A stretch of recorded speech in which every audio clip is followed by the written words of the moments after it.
Hi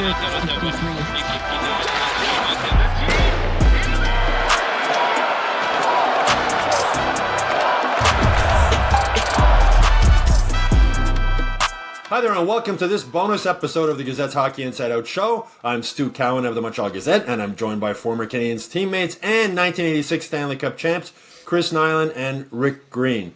Knuckles, I know you're a big Arber Xhekaj fan. He didn't dress for the first two games of the series against Washington. He was a healthy scratch at the end of the regular season also. Do you think Kent Hughes might be looking to trade him during the offseason? I honestly, I don't know. There's got to be something there other than, is he making mistakes? Is he getting treated differently than some guys? I don't know. I just don't. I know he's made some mistakes out there, but is he that bad you can't play him? Is he that bad? Here's a guy who's willing to, and I know that I'm sure his teammates know when he's in the lineup, they feel a whole lot better when he's in the lineup. And again, maybe there's something there that Marty sees that I guess my really like for this guy. I can't see it. Am I blind? I don't know. But, I watch these games pretty closely. I know he's made some mistakes. He's not the only guy. And, I worry about it because I really like him. I think could be an asset for this team moving forward. A young team who needs somebody there to be able to, especially regular season too, right? There's going to be some, crap that's going to happen if you don't have a guy that can kind of step in and, settle things down like he can. I think, I look back at Gorton and Jeff in New York. And we know when Panarin got ragdolled by Wilson, right? All this shit that caused. He ended up losing his job over that, right? 2 days later, he got fired, yeah. And I'm not saying that's going to happen here, but come on, they have a guy now. You have a guy that can help these young guys. What happens next year if he's not here and then they stop mushing Davidoff and Caulfield every game? And, that's it. You got to insulate those smaller players. And I think it's a shame if he gets moved. I think it'll be a shame. Rick, you played with a lot of young defensemen. You coached a lot of young defensemen. Your thoughts on Arber and just the situation he finds himself in now? Yeah, you mentioned a young defenseman. There's a young guy, when I say young, he's been around not that long game experience. Mm-hmm. And, he has shown in the past that he was able to play. And there's no question that he did struggle in a number of games like other guys. And I wouldn't consider moving this guy out of your organization. He's a valuable part moving forward. He's the kind of player that will get better if given the opportunity.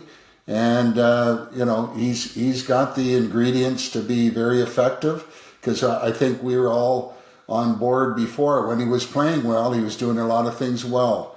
And, then he ran into some troubled times where he wasn't playing the way he should be. And you have to look at the potential. You have to look at those young guys as ones that are able to handle pressure off a forecheck, one that don't give the puck away, and ones that should be dependable defensively each and every shift. And he got away from that a little bit. That's probably the concern that Martin St. Louis had with taking him out of the lineup. Didn't want him, making those type of critical mistakes at critical times.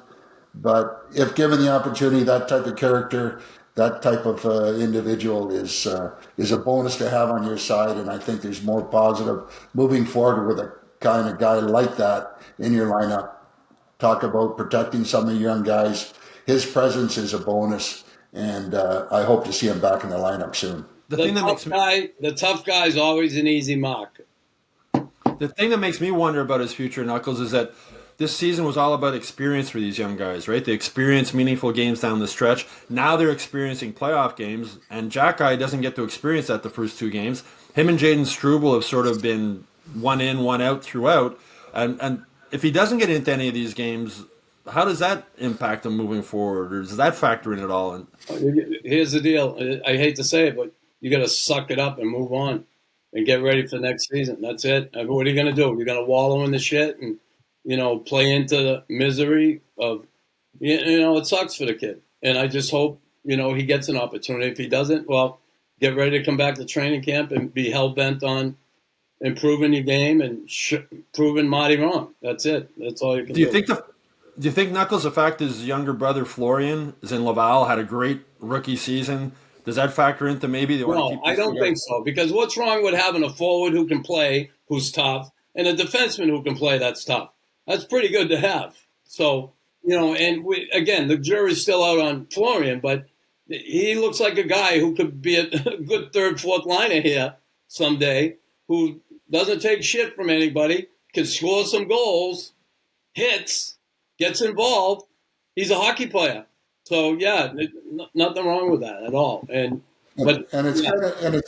I say that it's kind of a difficult situation when you haven't been in the mix and playing games, and then you're thrown into playoff type hockey. But that being said, as a defenseman or that type of defenseman that plays a very simple, honest, game, he can be effective in a series just because the expectation is play defense. I would always try and, encourage, keep it simple. Don't get yourself out of position. Don't make yourself a liability. Do all the things, make your body presence be felt to the opposition, and you'll get through it, and it'll build confidence, and it'll also, help in the overall team game back there behind the blue line, which I said I'd love to see them improve on. Well, Rick, One other thing, Stu. Yep. With Arber, right? I know Marty said, do you think Tom Wilson's going to play any different because Arber's in the lineup? Well, he might think twice. I beg to differ. He might think twice. Yeah, Rick, I know the game's changed since you guys were together and you won the Cup in '86, but what did it mean to you and the team having Knuckles there? Well, aside from stuff that we did that we shouldn't have done, we, like him, like a lot of the guys that we had character in the dressing room that knew what their role was and knew when to do what they had to do to help the team. And I just think back of the time that Knuckles skated across concrete to get to Kurt Fraser in Vancouver, and from that point on, I said, this guy is really impressive, because I'd never seen anybody skate on concrete like that before, and then do a tackle with some blows to the head like he did to Fraser. But anyways, guys like that, the opportunity to play with guys that we played with back then was nothing but a bonus, and so enjoyable to know that we knew what we were going to get from each and every guy, each and every night. And I think our record spoke for itself, and we enjoyed the ride, and we enjoyed the people that support us for so long. Hey, Knuckles, I need some more details on this Fraser story. What do you remember about that one? Oh, no. We fought on the ice twice, and then we come off under the old Coliseum in Vancouver, and their locker room was down the other end. Ours was the opposite end, and the two rubber mats leading into the locker room. And we stood there and yelled at each other, and then we finally went across the cement on our skates, and we fought. And I ended up fucking giving it to him, getting him down. And he's a tough kid, there's no question. And I never forget, I had him down, and I sat on him. I didn't hit him anymore, and I was going to let him up. And I put a hand on his chest, and he tried to knee me in the balls. And then I stuck at him again. And then I think Rick Natras jumped in, helped me. There was a bunch of security trying to break it up. It was crazy. But the sparks were flying. But I have to also say that the worst thing that could ever happen in any one of Knuckles' fight is the guy that he was fighting ever think that he got the best of him.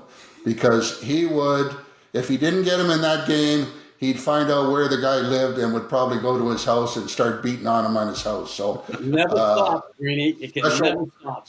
Special breed that I was really happy that he was on more on my side than against me back in the day. Well, we'll see. There's definitely some similarities between Arber Xhekaj and Knuckles Nilan. Anyway, that's it for this Hockey Inside Out Show bonus episode. I hope you all enjoyed it out there.